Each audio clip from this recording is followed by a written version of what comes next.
Shalom Bapak Ibu Saudara yang dikasihi oleh Tuhan Yesus Kristus. Sungguh kesempatan yang luar biasa karena pada hari ini kita bisa memulai ibadah kita. Walaupun kita tidak berkumpul di gereja, kita beribadah secara online, kita harus yakin dan percaya bahwa Tuhan Yesus hadir di tengah-tengah kita. Boleh katakan amin? Sebelum kita memulai ibadah hari ini, marilah kita mengambil waktu untuk bersaat teduh.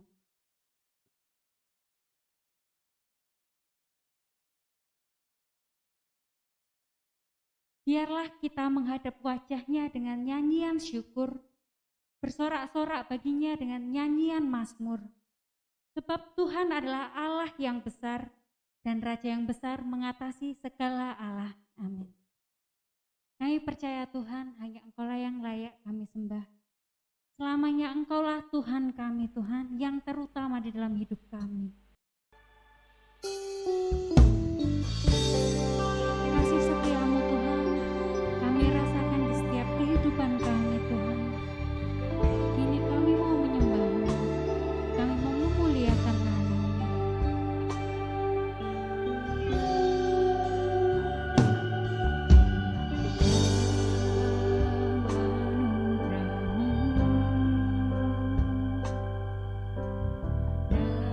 Dalam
Sidang jemaat yang saya kasihi dalam Tuhan Yesus Kristus, saatnya kita akan mempersiapkan diri kita untuk mengikuti ibadah pada hari ini.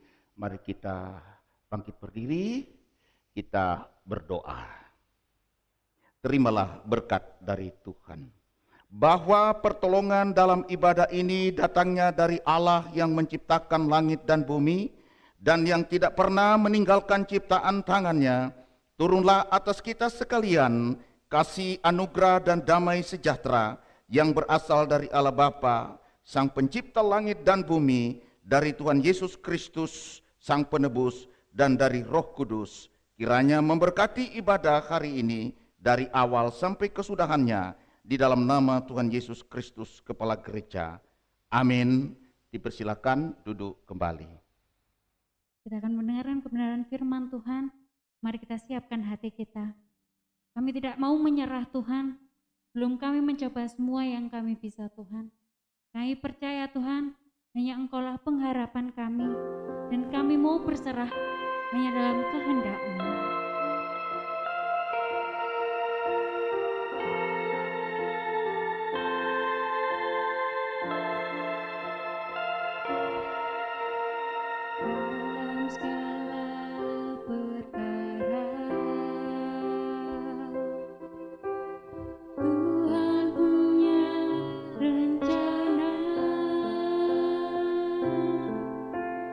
Yang lebih besar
Sebelum kita mendengarkan firman Tuhan, mari kita terlebih dahulu berdoa.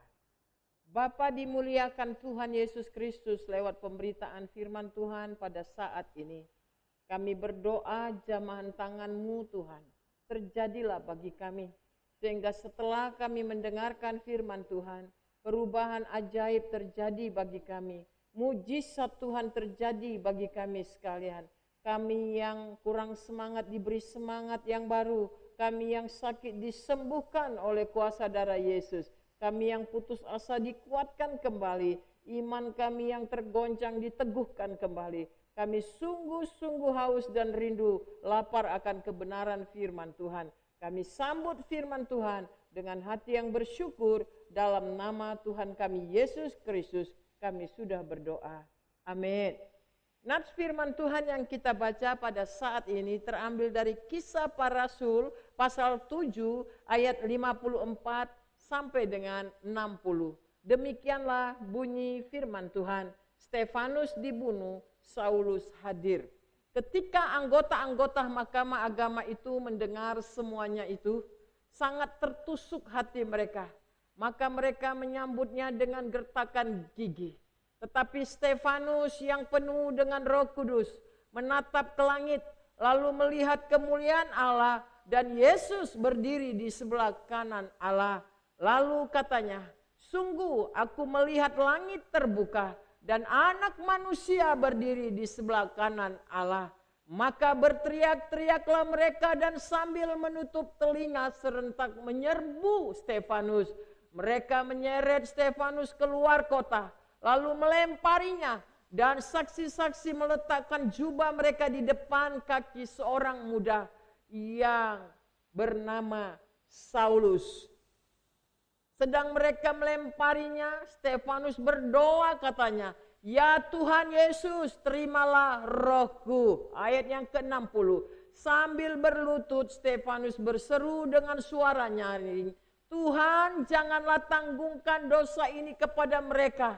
Dan dengan perkataan itu meninggallah Stefanus. Bapak, Ibu, Saudara yang kasih dalam Tuhan Yesus Kristus, Shalom. Bagaimana kabar Bapak Ibu sekalian? Apakah sungguh-sungguh kita menikmati hadirat Tuhan walaupun situasinya sekarang ini membuat kita seringkali menderita? Tema firman Tuhan pada saat ini, Yesus saksi dan hakimku dalam penderitaan. Bapak, Ibu, Saudara yang kasih dalam Tuhan, hari-hari ini banyak manusia mengalami penderitaan. Penderitaan oleh karena sakit penyakit, penderitaan oleh karena usahanya bangkrut, penderitaan karena perekonomiannya kacau, penderitaan karena ditinggal keluarga yang sangat dikasihi. Bapak Ibu, ada begitu banyak macam-macam reaksi manusia ketika mereka diperhadapkan dengan sebuah pergumulan atau sebuah penderitaan. Ada yang langsung frustasi dan berdoa supaya dia cepat meninggal. Dan berbagai macam cara. Tindakan-tindakan seperti ini Bapak Ibu adalah tindakan-tindakan orang yang tidak beriman kepada Tuhan Yesus Kristus. Jadi kalau kita mengalami penderitaan apa saja, lalu kita berpikir cepat saya mati, lebih baik saya mati daripada saya menderita seperti ini. Ini orang Kristen pengecut. Ini bukan orang Kristen beriman, tetapi ini orang Kristen tanpa iman. Karena dalam penderitaan dia ingin lari dari penderitaan itu, ingin cepat mati. Tapi lain dengan Stefanus. Stefanus ketika dia mengalami penderitaan yang sangat berat, dia menghadapi kematian yang tidak wajar. Karena kematian Stefanus itu adalah kematian karena dirajam batu. Tetapi Bapak Ibu Saudara yang kasih dalam Tuhan, kita tidak mendengar, kita tidak melihat, kita tidak membaca ada ayat yang mengatakan ketika Stefanus terjepit karena penderitaan, karena ancaman, lalu dia berdoa, "Tuhan cepat saya mati, baik saya mati." Tidak. Tapi yang dilakukan oleh Stefanus adalah keberanian untuk menghadapi tantangan tersebut. Siapa Stefanus sesungguhnya? Stefanus bukanlah seorang yang disebut rasul. Tapi Stefanus adalah seorang anak Tuhan yang biasa saja. Dia baru saja diangkat sebagai seorang diaken. Diaken ini diangkat pertama kali di gereja mula-mula karena begitu banyak pengikut Yesus pada saat itu. Nah, diaken ini tidak sama dengan rasul. Diaken ini sama dengan pelayan di gereja, bagian diakonia sosial. Itu jabatan daripada Stefanus. Jadi Stefanus ini biasa sama seperti jemaat biasa. Dia diangkat membidangi bagian sosial diakonia. Kemudian kita lihat lagi, Stefanus ini adalah seorang apologet. Apologet artinya pembela agama. Dia berkata di dalam pasal yang ke-6 ayat yang ke-5, firman Tuhan katakan tentang Stefanus. Pasal 6 ayat yang ke-5, usul itu diterima baik oleh seluruh jemaat. Lalu mereka memilih Stefanus, seorang yang penuh iman dan Roh Kudus, dan Filipus dan seterusnya. Di sana dikatakan bahwa Stefanus ini adalah pribadi yang penuh iman. Dia juga penuh dengan Roh Kudus. Pada ayat yang ke-8 pasal yang ke-6 dijelaskan di sana lagi tentang siapakah Stefanus. Stefanus ini penuh dengan karunia dan kuasa mengadakan mujizat-mujizat dan tanda-tanda di antara orang banyak. Jadi kita melihat Bapak Ibu Saudara, Stefanus ini penuh dengan iman, penuh dengan Roh Kudus. Dia diberikan karunia untuk mengadakan mujizat-mujizat. Kalau dia menyampaikan firman Tuhan, Stefanus ini berani untuk menegur dosa. Dia kalau khotbah tidak ABS, asal Bapak senang, atau hanya isinya lelucon, membuat umat Tuhan ketawa ketiwi, menyenangkan hati umat Tuhan yang mendengar khotbahnya. Tidak. Tapi Stefanus, dia benar-benar menyampaikan firman Tuhan. Kebenaran yang dia sampaikan. Dosa dia tegur. Kenapa? Karena Stefanus benar-benar pribadi yang takut akan Tuhan. Stefanus juga adalah pribadi yang luar biasa. Dia mengampuni. Dia memiliki roh yang mengampuni. Ketika banyak orang merajam dia dengan batu pada pasal 7 ayat 60 tadi. Apa yang dikeluarkan dalam perkataan Stefanus? Dia berdoa supaya Tuhan jangan menanggungkan dosa ini kepada mereka yang melempari dia dengan batu. Jadi Stefanus ini memiliki roh yang mengampuni, yang suka mengampuni. Dia bukan seorang pendendam. Dan keempat yang kita lihat, Stefanus ini sangat dekat, sangat intim, sangat bergaul karib dengan Tuhan Yesus Kristus. Nah, Bapak Ibu Saudara, orang seperti ini, kenapa sampai matinya dirajam dengan batu? Di mana sebenarnya kesalahan daripada Stefanus sampai meninggalnya tidak wajar?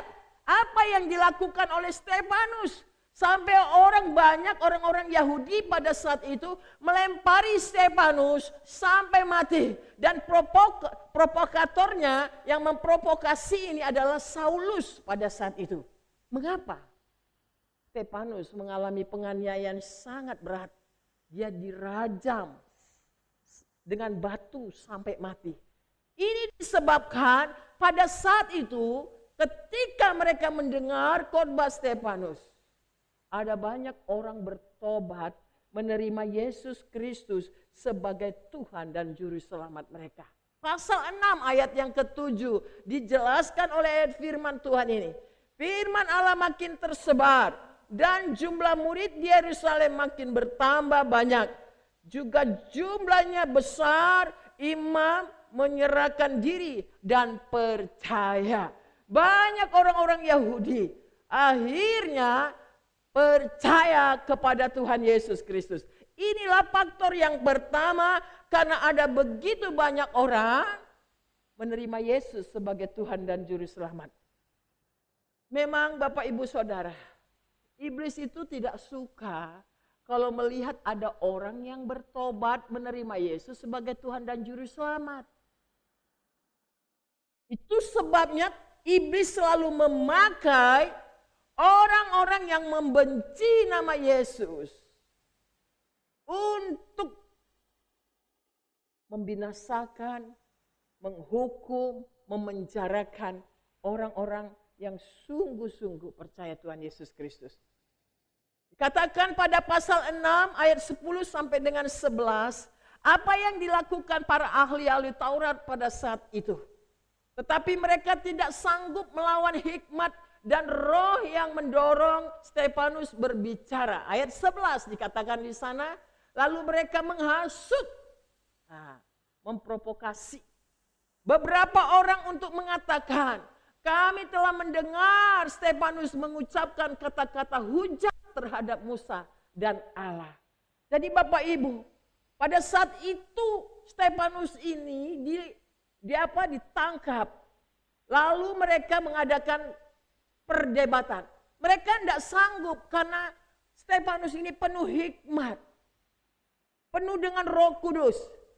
Jalan yang mereka lakukan adalah menghasut orang-orang yang tidak percaya Tuhan. Lalu mereka mulai memutarbalikkan kebenaran dan mereka mulai menyampaikan berita-berita hoax, mengatakan kalau Stefanus ini menyampaikan kata-kata hujat terhadap Musa dan kepada Allah. Ini kebencian mereka. Saksi-saksi palsu bermunculan pada saat itu. Mereka disuap untuk berdusta. Bapak Ibu Saudara yang kasih dalam Tuhan. Bukankah demikian hari-hari ini terjadi juga?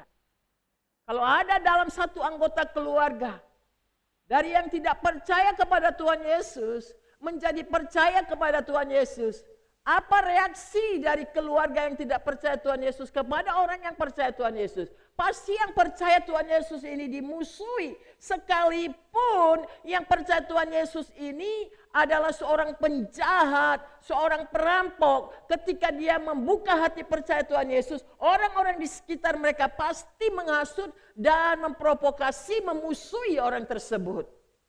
Itulah yang terjadi di zaman Stefanus. Yang kedua yang kita lihat adalah Stefanus menyampaikan firman Tuhan dengan sangat berani. Ketika mereka menuduh Stefanus, dikatakan mengucapkan kata-kata dusta atau hujat terhadap Musa dan Allah, Stefanus khotbah.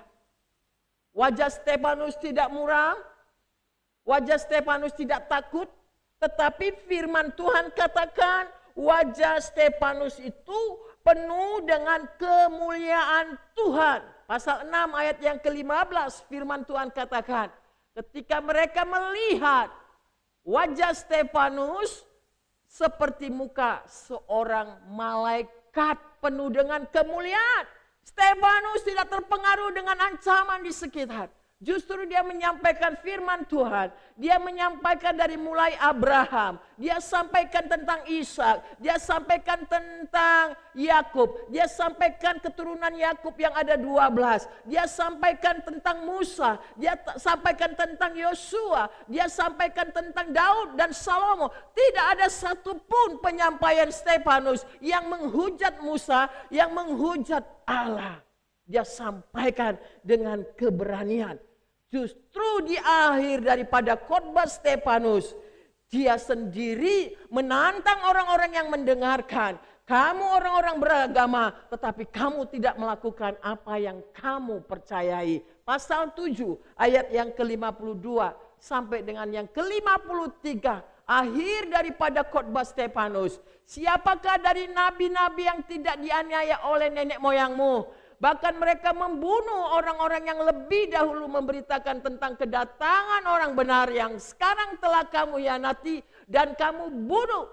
Kamu telah menerima hukum Taurat yang disampaikan oleh malaikat-malaikat. Akan tetapi kamu tidak menurutinya. Stefanus dengan sangat berani untuk menyampaikan dosa yang mereka lakukan. Kemunafikan yang mereka lakukan. Stefanus tidak takut.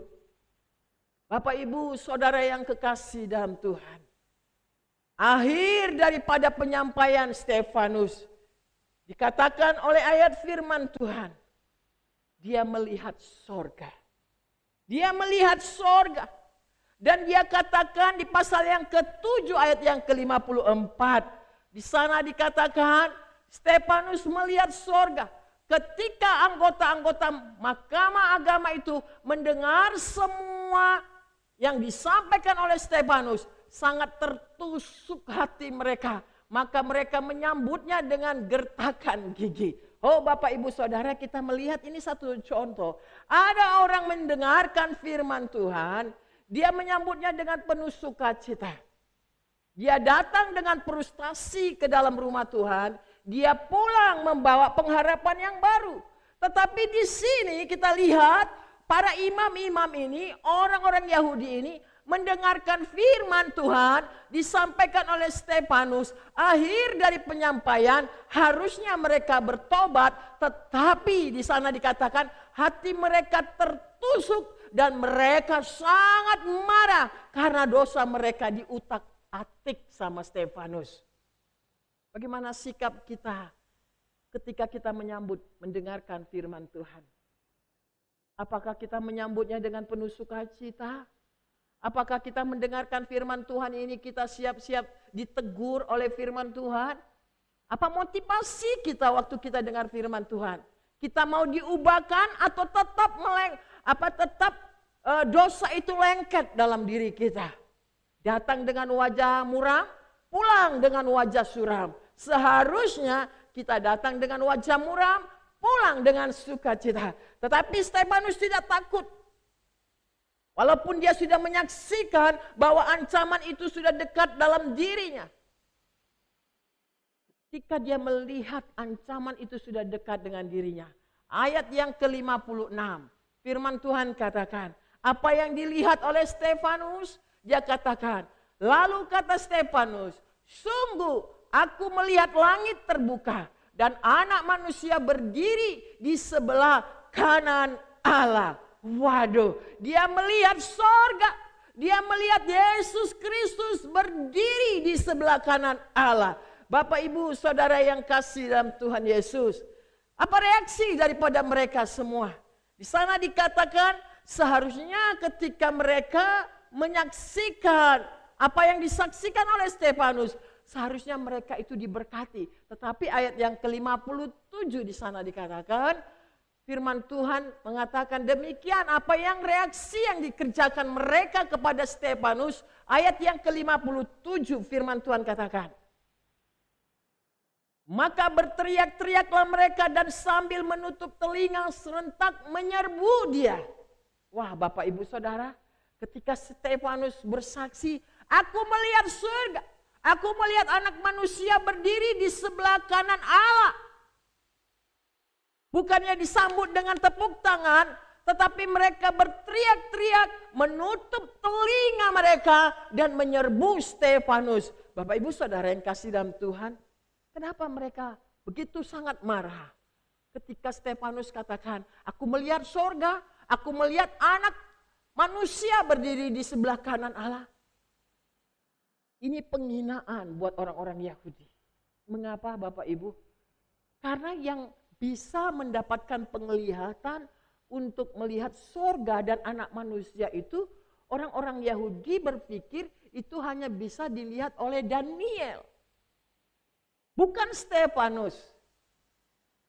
Kalau kita melihat di pasal yang ke-7 tentang kitab Daniel, pasal yang ke-7 kitab Daniel tadi, di sana dikatakan oleh firman Tuhan, ayat 13-14, aku terus melihat dalam penglihatan malam itu, tampak datang dengan awan-awan dari langit seorang seperti anak manusia.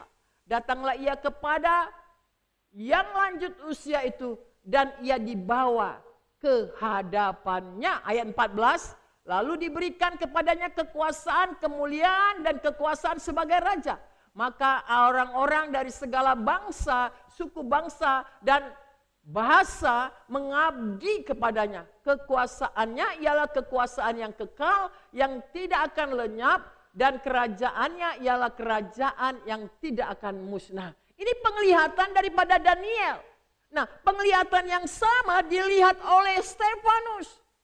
Jadi mereka orang-orang Yahudi pada saat itu sangat marah. Mengapa? Karena Stefanus menempatkan dirinya sama seperti Daniel. Ini yang pertama. Yang kedua, Stefanus melihat dan berkata, aku melihat anak manusia berdiri di sebelah kanan Allah. Nah, yang kedua mereka tidak terima adalah karena Stefanus mensejajarkan tentang Yesus Kristus dan Allah. Jadi mereka tidak bisa terima kalau Yesus Kristus itu adalah Tuhan, adalah Allah itu sendiri. Inilah yang membuat pasal yang ke-7 ayat yang ke-57 tadi, mereka sangat marah. Mereka ngamuk dan mereka menyerbu Stefanus. Bapak Ibu Saudara yang kasih dalam Tuhan Yesus. Tapi Stefanus tetap tenang. Dia bisa menguasai dirinya. Dia bisa menenangkan dirinya untuk melihat tantangan yang berat pada saat itu. Stefanus dikatakan pada ayat yang ke-58. Firman Tuhan katakan, mereka menyeret Stefanus keluar kota. Lalu melempari Stefanus. Dan saksi-saksi meletakkan jubah mereka di depan kaki seorang muda yang bernama Saulus. Yang memprovokasi itu Saulus, Bapak Ibu. Nah, kita melihat Stefanus diseret dari Yerusalem keluar kota dari Yerusalem. Kenapa Stefanus tidak dirajam batu di Yerusalem? Kenapa harus keluar dari Yerusalem? Karena menurut tradisi orang Yahudi, bahwa Yerusalem itu adalah kota yang kudus, tanah suci. Jadi di tanah suci itu tidak boleh ada pembunuhan di sana. Makanya Stefanus itu diseret dari Yerusalem, keluar dari tembok Yerusalem, dan di sana dia dilempari dengan batu. Bapak Ibu, dalam situasi yang sangat sulit bagi Stefanus, ancaman buat diri Stefanus, kita bersyukur kepada Tuhan. Yang dilihat Stefanus adalah Tuhan berdiri di samping Allah Bapa. Ayat yang ke-6 dikatakan, lalu katanya, sungguh aku melihat langit terbuka dan anak manusia berdiri di sebelah kanan Allah. Bapak Ibu Saudara yang kekasih dalam Tuhan Yesus. Dalam Alkitab tidak pernah dijelaskan kalau Yesus itu berdiri di sebelah kanan Allah. Yang ada itu adalah Yesus duduk di sebelah kanan Allah. Kalau kita bandingkan dalam Markus 16 ayat 19. Sesudah Tuhan Yesus berbicara demikian kepada mereka, terangkatlah ia ke sorga lalu duduk di sebelah kanan Allah. Tapi yang dilihat oleh Stefanus di sini, Yesus tidak duduk di sebelah kanan Allah, melainkan yang dilihat oleh Stefanus, Tuhan Yesus itu berdiri di sebelah kanan. Apa maksudnya ini Bapak Ibu Saudara? Yesus berdiri, untuk apa dia berdiri Bapak Ibu? Yesus berdiri untuk memberi penghormatan kepada Stefanus sebagai hamba yang setia. Tuhan Yesus memberi standing ovation. Tahu Bapak Ibu, standing ovation itu berdiri sambil bertepuk tangan. Pernah satu kali dalam sebuah perayaan di Kongres Sinode, paduan suara Gema Narwastu ini diundang dan mereka menyanyikan lagu Haleluya.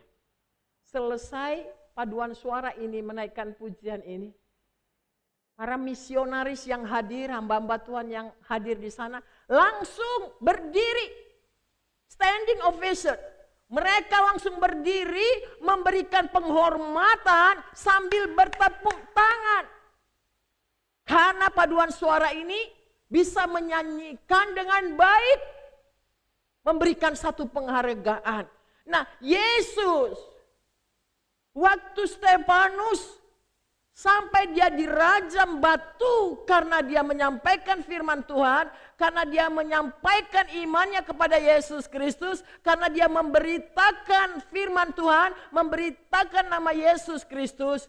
Dia sampai dirajam dengan batu, dia tetap setia sampai akhir hidupnya. Dia terus percaya kepada Tuhan Yesus Kristus. Tuhan Yesus menyambut kematian Stefanus. Oh, standing ovation, sambil bertepuk tangan memberikan penghargaan yang luar biasa. Oh Bapak Ibu Saudara yang kasih, bagaimana keadaan kita sekarang ini? Apakah kita sekarang ini sedang menghadapi kesusahan besar? Apakah kita sekarang ini sedang menghadapi penderitaan? Penderitaan karena apa? Karena penderitaan, karena keluarga kita meninggal, karena COVID atau karena meninggal karena apa? Karena kita susah perekonomian kita atau sakit penyakit atau apapun. Apakah kita tetap mempertahankan iman kita pada Yesus? Apakah kita tetap sungguh-sungguh percaya kepada Tuhan Yesus Kristus? Apakah kita tetap sungguh-sungguh setia kepada Tuhan Yesus Kristus? Apakah kita tetap fokus memandang kepada Tuhan Yesus Kristus? Apakah kita sungguh-sungguh tidak meragukan Tuhan Yesus Kristus? Sampai akhir hidup kita, kalau kita mau tetap percaya kepada Tuhan Yesus, dan kita terus berani untuk memproklamirkan tentang Yesus Kristus bagi dunia, bagi sesama kita. Sekalipun kita mati, karena nama Yesus, kita disambut dalam kerajaan surga. Yesus standing ovation, berdiri sambil bertepuk tangan. Malaikat-malaikat berdiri, bersorak-sorak menyambut kedatangan kita. Karena itu Bapak Ibu Saudara yang kekasih dalam Tuhan Yesus Kristus. Jangan takut terhadap kesusahan yang terjadi. Jangan takut terhadap penderitaan-penderitaan yang kita alami. Tetaplah memandang kepada Yesus. Saulus yang begitu jahat, pada akhirnya Tuhan menjadi hakim atas Saulus. Saulus waktu dia mau menganiaya orang Kristen, Tuhan datang kepada Saulus. Kenapa kau menganiaya aku Saulus? Dia buta. Dan kemudian Bapak Ibu, dia berjumpa dengan Tuhan Yesus Kristus. Dia melihat bagaimana iman daripada Stefanus itu menggugah hati Saulus. Sampai pada akhirnya Saulus bertobat, menerima Yesus Kristus sebagai Tuhan dan Juru Selamat. Dan dia dipakai Tuhan dengan sangat luar biasa. Kalau ada orang yang menyakiti hati saya dan Bapak Ibu sekalian, jangan balas dengan kejahatan. Nah, Yesus adalah hakim yang adil itu. Dia akan membalaskan setiap kejahatan orang-orang yang berbuat jahat kepada kita. Tetaplah setia kepada Tuhan Yesus Kristus. Tetaplah pandang kepada Tuhan Yesus Kristus. Tetaplah hadapi setiap tantangan itu bersama dengan Tuhan Yesus. Saya percaya apapun persoalan pergumulan kita, Tuhan Yesus sanggup untuk menolong kita. Yesus saksi atas hidup kita. Dia memperhatikan saya dan Bapak Ibu. Dia menyaksikan kita dalam pergumulan dan dia siap untuk menolong saya dan Bapak Ibu sekalian. Tuhan Yesus memberkati kita semua. Amin. Mari kita berdoa. Bapa, dimuliakan Tuhan dalam hidup kami. Kami baru saja mendengarkan firman Tuhan. Kami belajar dari hamba Tuhan Stefanus. Dia adalah hamba yang setia kepada Engkau. Sampai akhir daripada hidupnya, dia tetap setia, dia tetap percaya, dia tetap berani untuk memproklamirkan imannya kepada Yesus Kristus. Sekalipun tantangan yang cukup sangat berat, tetapi dia tidak takut karena dia tahu bahwa Yesus sedang memperhatikannya. Yesus sebagai saksi atas hidupnya dan Yesus sebagai hakim atas hidupnya. Oleh karena itu Bapa, kuatkan kami semuanya supaya kami tidak takut, tapi kami sungguh-sungguh percaya kepada Engkau Tuhan Yesus. Engkau penolong kami yang sejati. Kami berdoa untuk saudara-saudara kami yang sekarang ini mungkin mengalami banyak kesusahan. Kesusahan karena perekonomian, kesusahan karena sakit penyakit, kesusahan oleh karena kehilangan keluarga yang dikasihi, kesusahan-kesusahan yang lain. Tuhan, mari campur tangan-Mu. Tuhan memberkati dan menolong setiap saudara kami ini. Kami berdoa Tuhan untuk situasi bangsa dan negara kami yang masih Tuhan mengalami COVID-19 ini yang semakin merajalela di kota-kota, di provinsi-provinsi, di daerah-daerah, di tempat kami juga. Tuhan tolong, biarlah kiranya kuasa Tuhan yang menghalau virus ini dari daerah kami, dari kota kami, dari provinsi kami, dari negeri kami ini dalam nama Tuhan Yesus Kristus. Pemerintahan kami, Tuhan tolong beri hikmat kepada mereka.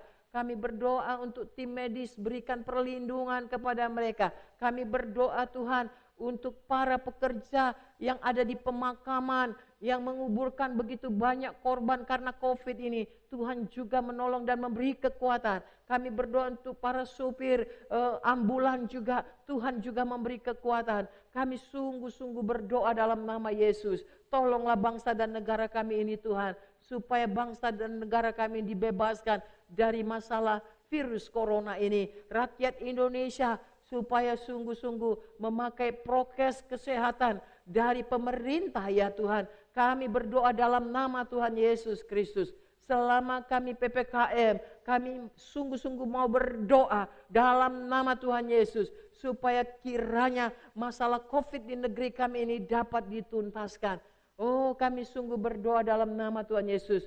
Roda perekonomian negara kami sedang kacau. Tuhan tolong berkatilah bangsa dan negara kami. Berkatilah perekonomian bangsa dan negara kami. Berkatilah perekonomian anak-anak Tuhan. Kami serahkan dalam tangan kasih-Mu Tuhan. Terima kasih Bapa di surga.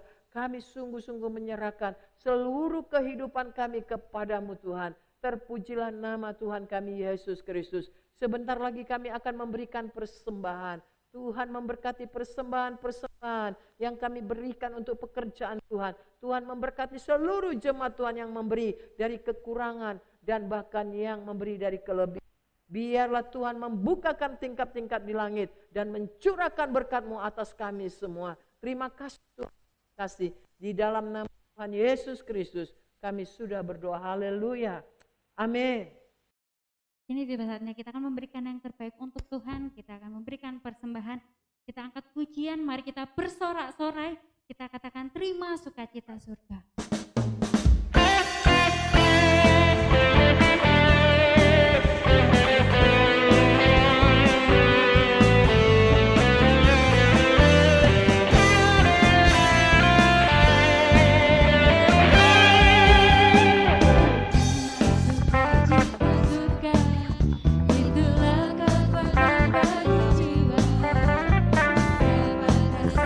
Kasihnya di tengah badai.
Tuhan Yesus kita.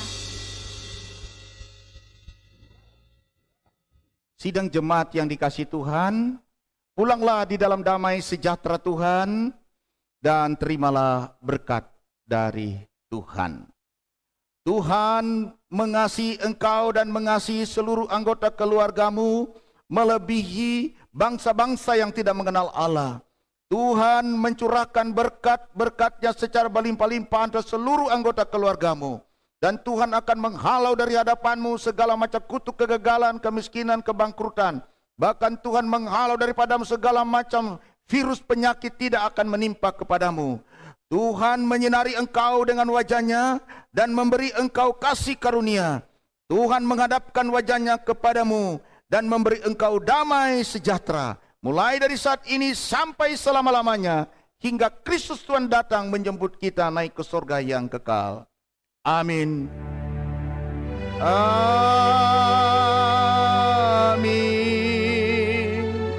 Amin.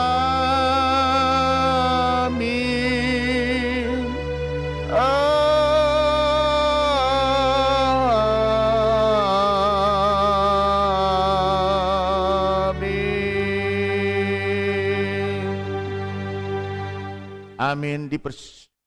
Mari kita masa teduh sejenak di dalam doa. Tuhan Yesus memberkati jemaat Tuhan. Selamat hari Minggu. Sampai kita bertemu minggu depan. Tetap semangat Bapak Ibu. Haleluya. Amin.